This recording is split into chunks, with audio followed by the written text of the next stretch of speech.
Right, obviously you're going into this race with quite a lot of experience, probably one of the most experienced British skippers. How's everything going, and how are you feeling about the race? Oh, looking forward to getting on with it. I mean, all these projects, an entry in the Vendée is the culmination of many, many years of work, and every team here has been working on their project for a long time. So right now, in the final few months, we just can't wait to get on with it, really. It's a lot of planning, a lot of preparation, a lot of work by a lot of people. But ultimately, it comes down to the day when you push off the dock and everyone gets off your boat, and suddenly you're on your own for 2.5 months, and that's what we want to get on with. Now, you've scored some good results in the last few races. Are you going out there this time with a view to win? Well, I go into every race with a view to win. To me, it has long since finished being a challenge just to sail around the world, and I don't mean that arrogantly, but kind of been there, done that.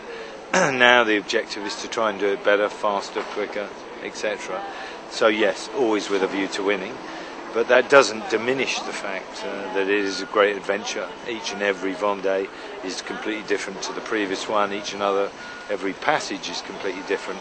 So there's still some enjoyment just from the pure sailing side of it. Excellent. And it must be, because when you first started doing these things, very few British skippers were taking part. Now we've got 6 other skippers taking part. It must be sort of quite a sort of proud thing for you to have all these other British skippers on the start line with you. Yeah, it is great, and many of them have sailed with me or worked with me directly before. So that's a real gives me a bit of a buzz to see guys coming up in the sport that we've had some involvement with. So it's a good thing, and I think that sailing and the Vendée has got more and more notoriety in the UK, and this edition will up the ante again, and hopefully we'll see ever more people entering the class.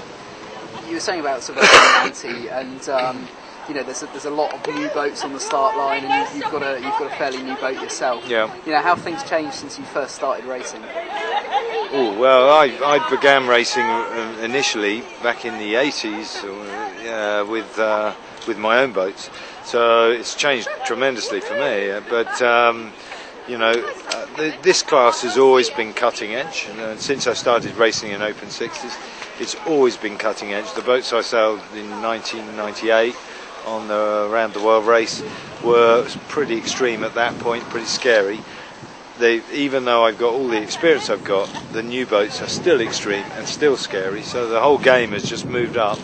But it's a big ask for some of the guys that are doing it for the first time, and they're going to have their eyes open pretty quickly.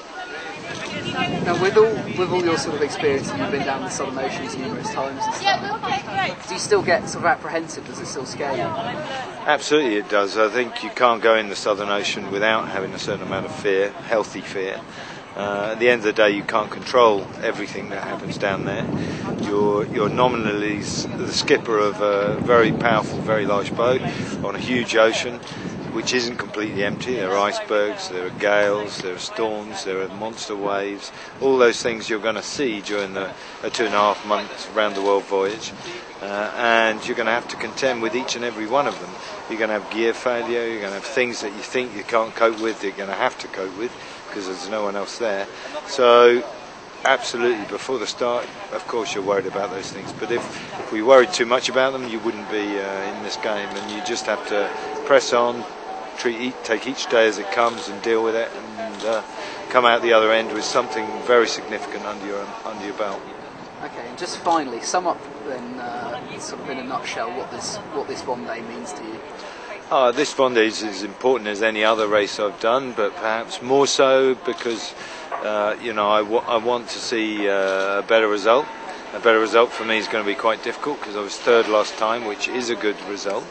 So I guess this is a very important event for me. I want to put my all into it.